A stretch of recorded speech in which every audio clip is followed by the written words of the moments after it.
रूस ने दिया चीन को धोखा। चीन के दोस्त रूस ने थामा भारत का हाथ। एशिया में चीन की मनमानी खत्म करने साथ आए भारत और रूस, और भारत को देख ईरान भी आ गया साथ। जी हाँ दोस्तों, विश्व में चीन, रूस और अमेरिका के बीच कौन सबसे बड़ी सुपर पावर है, इसकी होड़ लगी हुई है। लेकिन इस होड़ में दोनों देश ये नहीं देख रहे हैं कि वो दूसरे देशों के हितों को नुकसान पहुंचा रहे हैं। अब दोस्तों, भारत की विदेश नीति कितनी स्ट्रांग है, ये तो आप सब जानते ही होंगे। कैसे अमेरिका और चीन, कोई देश भारत को कितना भी रोके और भारत के रिश्ते कितने भी खराब करने की कोशिश करे, लेकिन भारत को जो करना होता है वो करके रहता है। फिर किसी का बाप भी भारत को नहीं रोक सकता।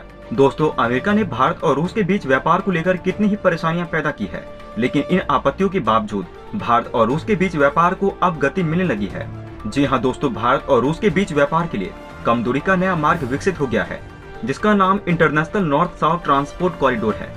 और इस नाम से इस गलियारे से रूस ने भारत के लिए पहली खेप भेज दी है, जो ईरान पहुंच गई है।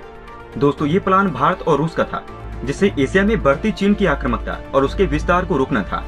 चीन के बेल्ट एंड रोड इनिशिएटिव के जवाब के तौर पर देखा जाने वाला international north south transport corridor अब पूरी तरीके से फंक्शनल हो गया है।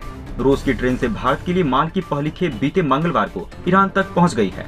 दोस्तों, रूस ने भारत के लिए माल की ये खेप शनिवार को सेंट पीटर्सबर्ग से रवाना किया था, जो कैस्पियन सागर में अस्तरखाना के बंदरगाह से होते हुए ईरान में अजली बंदरगाह पहुंची है।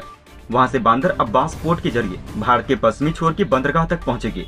अगर यूक्रेन के साथ युद्ध के कारण रूस के साथ व्यापार पर लागू पश्चिमी देशों के प्रतिबंधों को देखें, तो INSTC को इन प्रतिबंधों को धत्ता बताते हुए आपसी व्यापार जारी रखने की दिशा में भारत, रूस और ईरान की बड़ी कामयाबी के तौर पर भी देखा जा सकता है।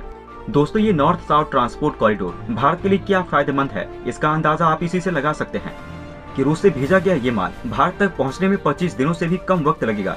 पहले भारत रूस के बीच माल के पहुंचने में 40 दिनों का वक्त लगना था।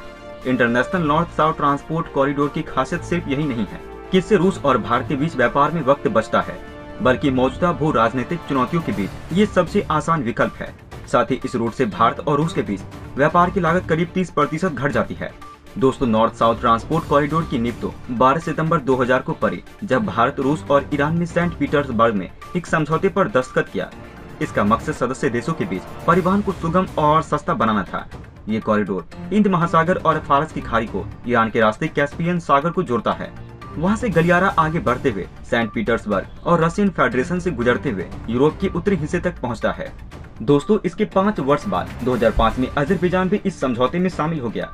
अब इसमें 13 देश Azerbaijan, Belarus, Bulgaria, Armenia, Bharat, Iran, Kazakhstan, Turkey और यूक्रेन शामिल है।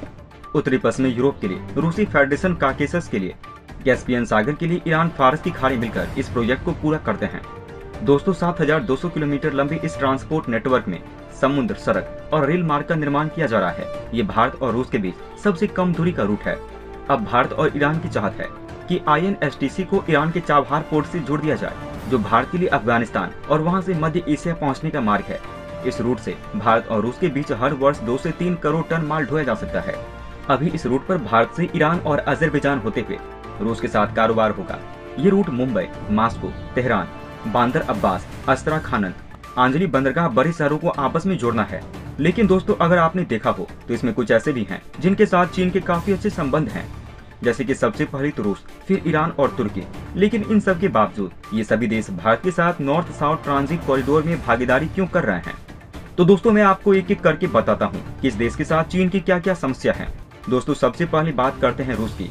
तो दोस्तों, वर्तमान में तो आप देखोगे कि रूस और चीन की ऐसी दोस्ती है कि दुनिया में किसी और देशों ने ऐसे रिश्ते किसी के बीच नहीं देखे हैं। लेकिन दोस्तों, असली हकीकत क्या है, ये रूस अच्छे से जानता है। रूस ये जानता है कि चीन के लिए कोई उसका दोस्त नहीं है। चीन जब तक किसी देश का दोस्त है, जब तक उसे फायदा मिलता रहे।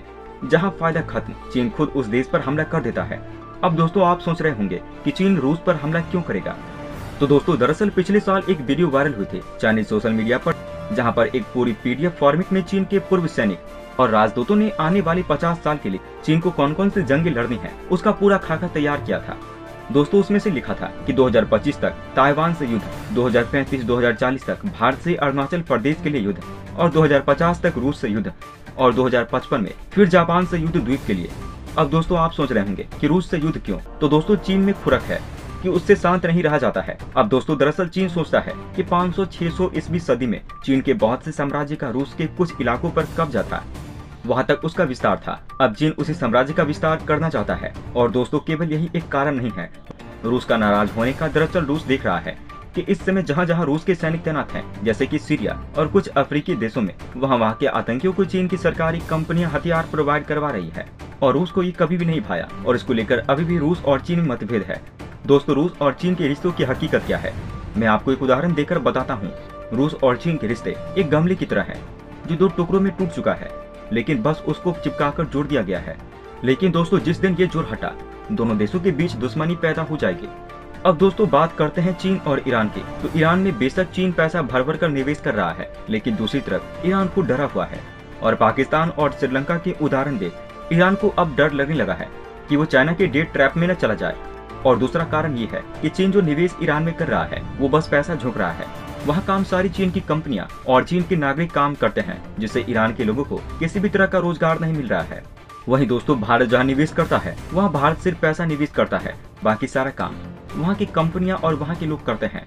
अब जब भारत ने ईरान में चाबहार पोर्ट बनाया है तो भारत ने बस निवेश किया है, उसके बाद सारा काम ईरान की कंपनियों और लोगों ने किया है, उनको रोजगार मिला।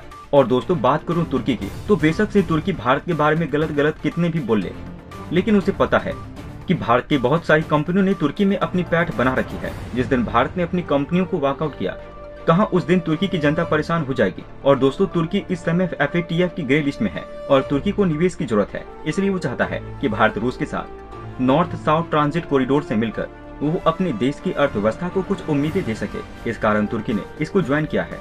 अब दोस्तों जिस तरह चीन की आक्रामकता दिख रही है, उसे देखकर ऐसा लगता है कि एक दिन ऐसा भी आएगा कि चीन से परेशान होकर और चीन की इसी हरकतों के कारण चीन पर सारे देश मिलकर हमला बोल देंगे और चीन का वजूद ही इस दुनिया के नक्शे से मिट जाएगा। दोस्तों इस मुद्दे पर आपकी क्या राय है? आप अपनी राय हमें नीचे कमेंट बॉक्स में लिखकर अवश्य बताएं। जय हिंद, जय भारत।